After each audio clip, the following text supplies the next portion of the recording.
Bem-vindo ao canal Informação Cristã. O nosso desejo é que você seja abençoado, e que se possível nos abençoe também, se inscrevendo, dando um like, e compartilhando com mais pessoas, para que essas mensagens alcancem o maior número de vidas. Ajude o canal Informação Cristã a crescer, para que o nosso trabalho alcance o nosso objetivo de evangelização. Muito obrigado e que Deus te abençoe.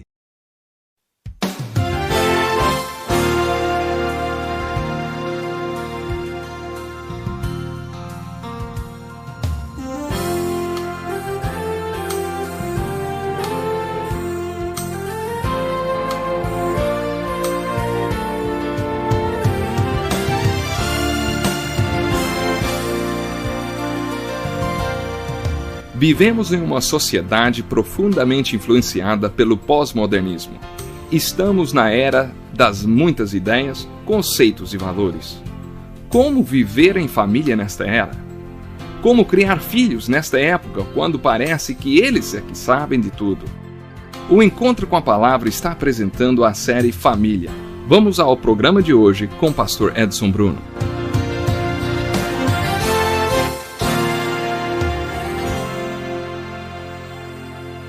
Seja muito bem-vindo ao programa Encontro com a Palavra de hoje. Nós estamos estudando casamento e família à luz da Bíblia e é muito importante para nós podermos contar com a sua atenção durante este tempo. Terminamos nosso último programa falando sobre as perguntas que Deus fez a Adão lá no livro de Gênesis. Estão lembrados? Qual revelação podemos tirar dessas perguntas, hein? Moisés teve a revelação quando estava no Monte Sinai. Ele foi até lá pelo menos 3 vezes. Jejuou e orou durante 40 dias e 40 noites porque queria uma palavra de Deus que o ajudasse a entender aquele povo que tinha ficado lá embaixo, um povo rebelde e pecador. Moisés era o líder deles e disse: Deus, eu não entendo esse povo. Não posso ser o líder deles. Preciso de uma palavra sua para continuar liderando essa gente. Aí então, Deus dá a Moisés, como resultado dessas viagens ao Monte Sinai e 40 dias de jejum e oração, os livros de Gênesis, Êxodo, Levítico, Números e Deuteronômio. Se você perceber a perspectiva na qual Deus fez essa revelação para Moisés, entenderá o livro de Gênesis. Qual é o objetivo do livro de Gênesis? Na minha opinião, neste livro Deus está dizendo a Moisés: o problema de toda essa gente meio louca e rebelde é que eles não têm nenhuma palavra minha. Você vai levar para eles uma palavra, essa palavra. O problema é que quando minha palavra mostrar para eles onde estão, ao invés de virem para a luz desta revelação e ficarem nela, eles vão se esconder. Quando Deus perguntou a Adão: onde você está? Adão respondeu: ouvi teus passos no jardim e fiquei com medo. Deus iria expor a nudez de Adão e Adão não queria isso. Por isso se escondeu. Percebemos um pouco da natureza humana com esse texto. Não apenas o que era, mas o que ainda é hoje. Você acha que hoje Deus se comunica com você? Você acha que Ele pode perguntar para você: onde está você? Será que você tem essa convicção que deveria estar em algum lugar, mas não está? Você acha que, para tomar consciência, Deus pergunta onde você está? Acho que isso acontece, que damos o nome a isso de crise de identidade. Sabe, foi o que eu vivi quando participei de um estudo bíblico. A segunda pergunta de Deus para Adão foi: quem lhe disse? Não é bem assim que está no original em hebraico. Outra tradução diz: o que te fez saber isso? Porque ele estava nu e se escondendo, e a voz de Deus iria expor sua nudez. Quem lhe disse que você estava nu, hein? No capítulo 3 de Gênesis, vemos Deus recapitulando com Adão o que tinha acontecido. Quem você acha que o fez descobrir isso? É claro que a resposta é: um Deus amoroso fez você descobrir isso porque Ele quer que você faça alguma coisa a respeito do lugar em que você está. Você está no lugar errado. A próxima pergunta nos leva a fazer um tipo de confissão. Você comeu do fruto da árvore da qual lhe proibi de comer? Acho esse negócio de fruto da árvore alegórico. Não quer dizer que seja um mito ou nem ficção, nem que não tenha significado. Uma alegoria é uma história na qual as pessoas, lugares e coisas têm um significado mais profundo, geralmente um significado espiritual. Essa é a definição de alegoria. Você já viu uma árvore do conhecimento? Já viu uma árvore da vida? Você já viu ou ouviu uma voz andar? Essa linguagem é alegórica. Mas o que ela está ensinando, hein? Qual é a verdade que ela ensina? A ideia da árvore é a seguinte: eu coloco você neste mundo. Sei melhor do que você quais são suas necessidades e posso satisfazê-las todas através dessas árvores. Você pode participar delas nesta ordem de prioridade que apresentei para você. Essa ordem de prioridade na qual Deus as apresenta satisfaz ou satisfez as necessidades dos olhos deles. Na Bíblia isso significa a mente, a maneira como você vê as coisas. Deus aqui está dizendo alegoricamente: a sua maior necessidade é que eu mostre a você como ver as coisas. Porque se os seus olhos forem sãos, todo o seu corpo será cheio de luz. Mas se os seus olhos, a maneira como você vê as coisas não for boa, todo o seu corpo será cheio de escuridão. Por isso é importante a maneira como você vê as coisas. Essas árvores no jardim satisfazem as necessidades dos seus olhos e depois satisfarão a sua necessidade de alimento, ou seja, todas as suas necessidades e todos os seus desejos. Deus está dizendo em Gênesis 2 e 3 que é nessa ordem que você chegará à árvore da vida. Observe que quando caem, em Gênesis 3, o homem e a mulher confundem a ordem de prioridade dessas árvores. Eles participam da árvore proibida nessa ordem. Primeiro porque era bom para comer, não? Depois porque era agradável aos olhos. Em outras palavras, alegoricamente, isso significa que o homem não vive só de pão, mas de toda palavra que procede da boca de Deus. É assim que o homem vive. Gênesis 3 está dizendo alegoricamente: foi nessa ordem que coloquei o homem no mundo. Eu não o larguei lá tateando na escuridão. Eu darei a ele a minha palavra, mas quando fizer, isso deixará incomodado e ele vai se esconder, porque deixarei as suas necessidades às claras, deixarei a sua nudez às claras, e ele não quer que eu faça isso. Por isso ele vai se esconder o resto da sua vida. Você já comeu da árvore proibida? Quer dizer, você está procurando respostas no lugar errado?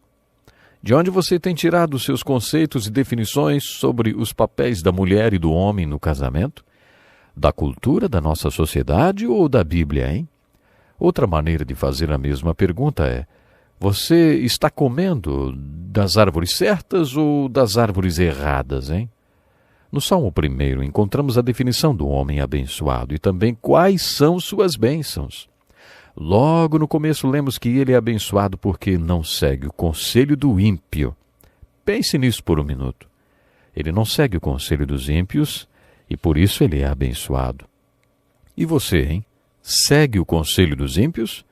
Quando você tem algum problema, você busca o pastor da sua igreja ou um presbítero que busque na Bíblia o conselho de Deus para o seu problema? Ou será que você busca o conselho de algum doutor, especialista que nem teme a Deus, hein? Quando eu estava no seminário, era comum termos que pedir empréstimo de estudante.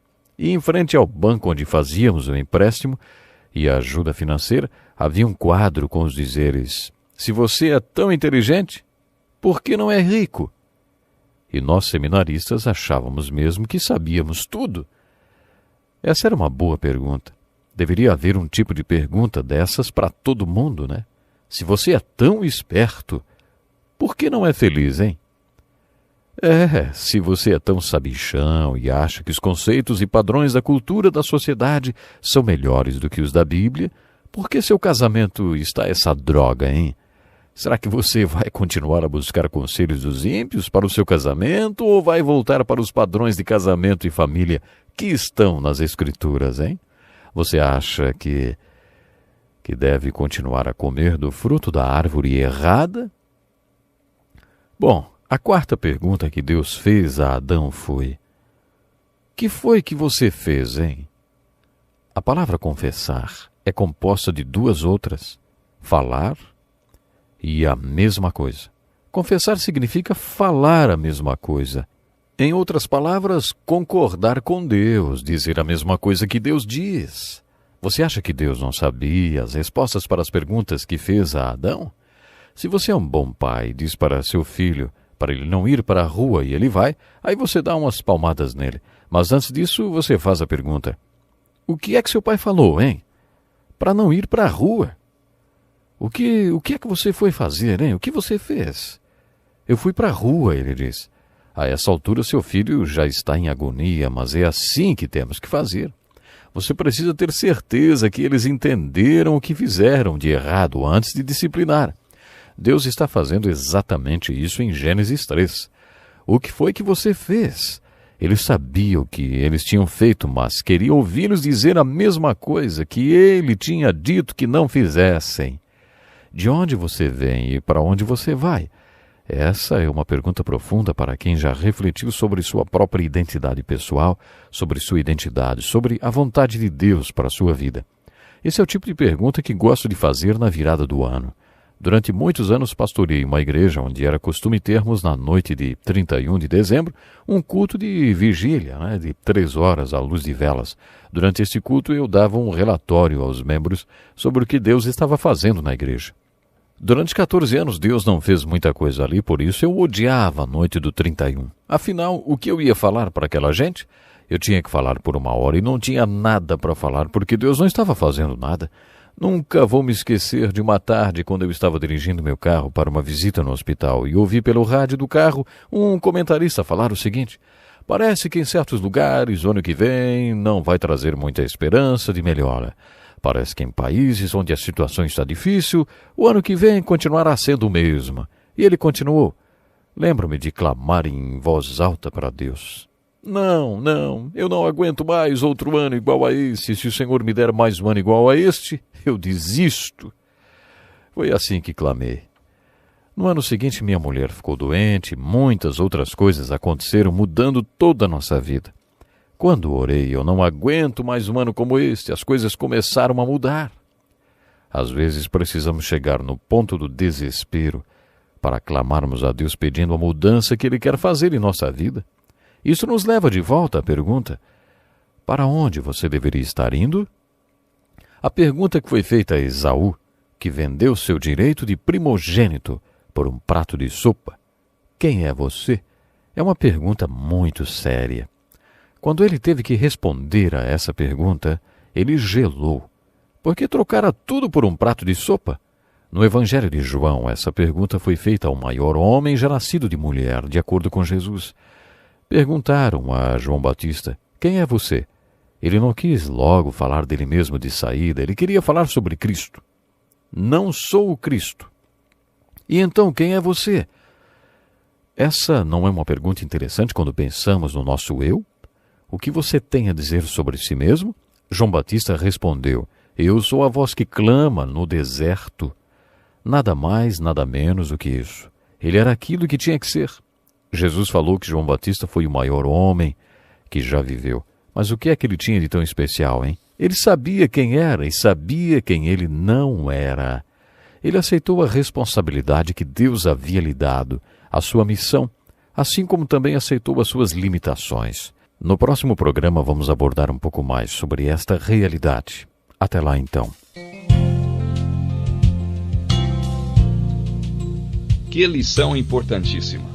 Obrigado, Pastor Edson Bruno. Prezado ouvinte, coloque em prática o que você ouviu aqui. Sem dúvida, sua vida será grandemente abençoada. Este é um estudo escrito pelo Dr. Dick Woodward, na voz do Pastor Edson Bruno. Escreva-nos e solicite o material. Nosso endereço é Encontro com a Palavra, Caixa Postal 2011, CEP 89201-970, Joinville, Santa Catarina. Até o nosso próximo encontro com a Palavra.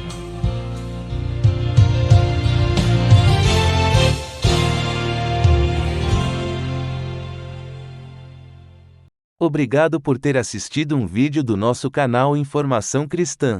Esperamos que ele tenha edificado a sua vida e também da sua família. Pedimos que por favor se inscreva no nosso canal, dê um like e compartilhe esse vídeo para o maior número de pessoas, para que elas também sejam edificadas e alcançadas pela palavra do nosso Deus. Que Deus te abençoe e até o próximo vídeo.